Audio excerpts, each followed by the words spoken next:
The Newsday continues here on One News Now. I'm Diego Castro, bringing you the biggest headlines from around the world.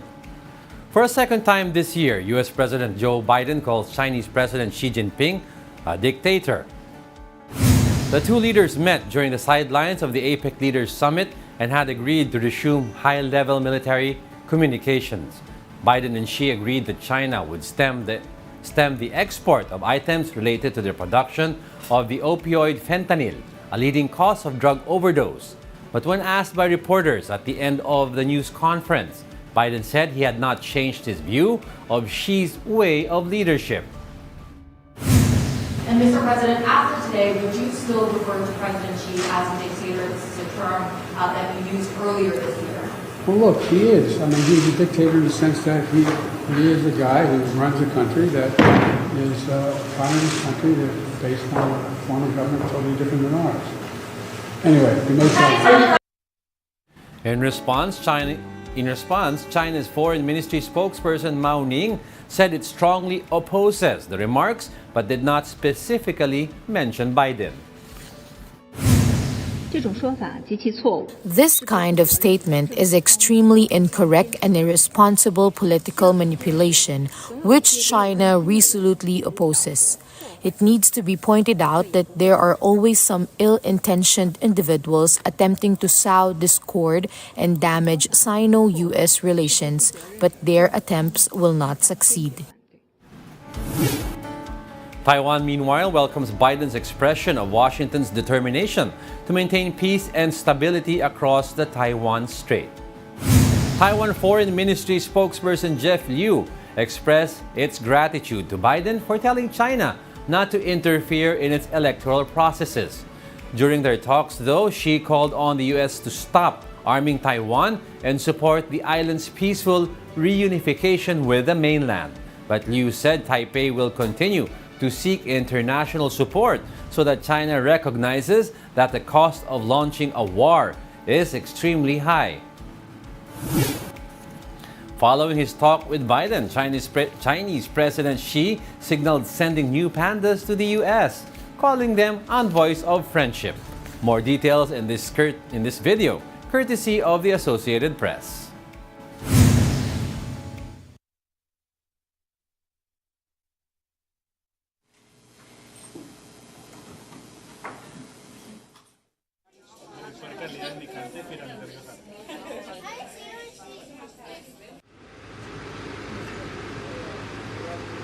Excuse me.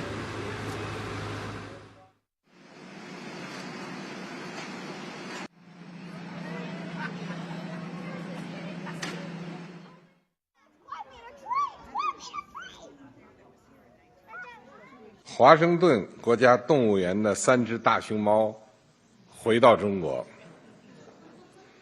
我听说很多美国民众，特别是孩子们依依不舍，专门到动物园去送行。我还了解到圣达哥动物园和加州人民热切期盼大熊猫能重返加州。大熊猫是中美人民的友谊使者，我们愿意继续同美国开展大熊猫保护合作。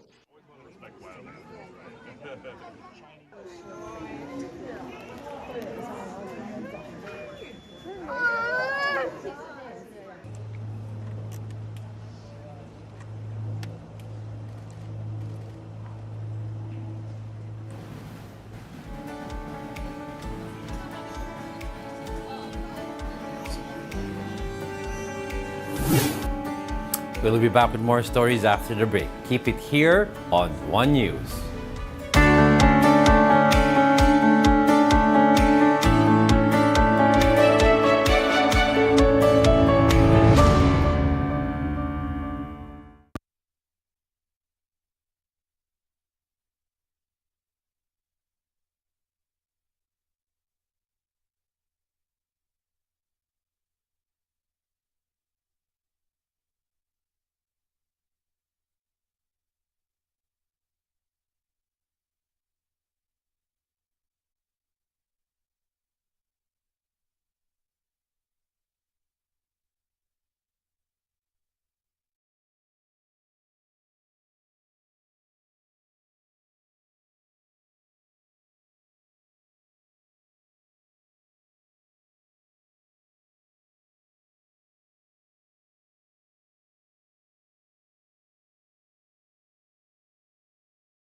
You're still watching One News Now World. I'm Diego Castro.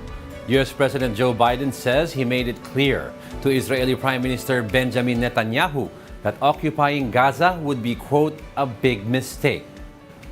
Biden says he told the Israeli leader that a two-state solution was the only way to resolve the conflict between Israel and Palestine. The U.S. leader also told reporters he was doing everything in his power to free hostages held by Hamas in Gaza. However, that did not entail sending in U.S. military. I'm not a fortune teller. I can't tell you how long it's going to last. But I can tell you I don't think it ultimately ends until there's a two-state solution.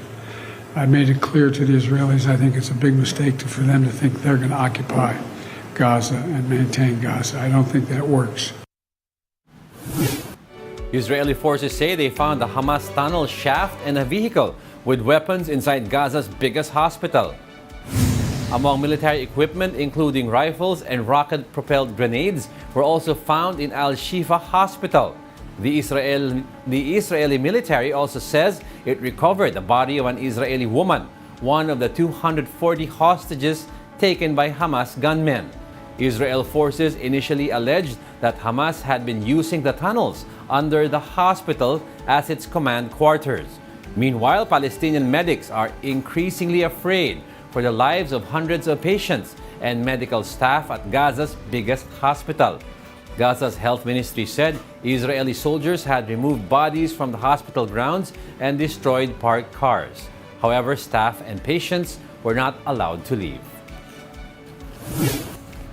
TikTok prohibits content that promotes Osama bin Laden's 2002 letter detailing justifications for attacks against Americans. The short-form video app said content promoting the letter clearly violates its rules on supporting any form of terrorism.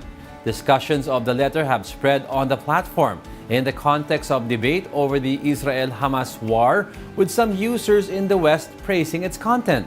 The letter criticized U.S. support for Israel, accused Americans of financing, quote, oppression of Palestinians, and contained anti-Semitic comments. It was written by bin Laden, Al-Qaeda's leader, after the group's attacks in the U.S. on September 11, 2001, that killed nearly 3,000 people. And those are the top world headlines of the hour. Join us again at 9:45 a.m. as we continue to monitor the day's biggest stories. I'm Diego Castro. We are One News. All sides, all the time.